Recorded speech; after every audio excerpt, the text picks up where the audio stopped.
ఈరోజు అరేబియన్ రెస్టారెంట్లో తిందామని వచ్చా. అరబ్ బౌల బిర్యానీ ఎలా ఉంటుందని.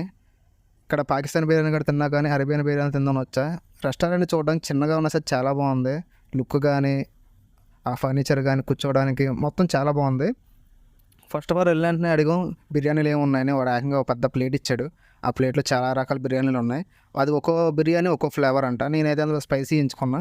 నా పక్కనోడేమో నార్మల్ బిర్యానీ తీసుకుంటే స్పైసీ వద్దని. అయితే వాడు ఇచ్చిన బౌల్ చూడడానికి ఆ బౌలు పెద్ద గిన్నెలా ఉందండి బాబు. ఇద్దరు తినొచ్చారు బిర్యానీ. అంత పెద్ద బౌల్ ఇచ్చాడు. నేను అందులో 70% తినేపాటికి నా పొట్ట మొత్తం ఫుల్ అయిపోయింది. ఇంకా తింటే తిన్నది మొత్తం బయటకు వచ్చేద్దాం అన్న ఫీల్ వచ్చింది. అయినా ఓచుకొని అక్కడ దాకా తిన్నా. నా పక్కనోడు అయితే అందులో 50% కూడా తినలే. ఫుడ్ అంతా వేస్ట్ అయిపోయినట్టే. ఆ ఫుడ్ ఏం చేస్తారనేది మనకు తెలియదు. అదే మన ఇండియాలో అయితే ప్యాక్ చేయించుకోమని తీసుకెళ్ళచ్చు.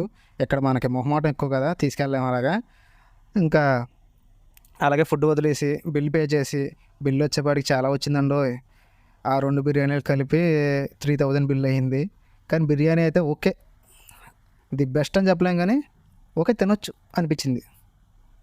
బాయ్ ఫ్రెండ్స్, 500 సబ్స్క్రైబర్స్ చాలా దగ్గరలో ఉన్నాం. సబ్స్క్రైబ్ చేయండి, సపోర్ట్ చేయండి. బాయ్.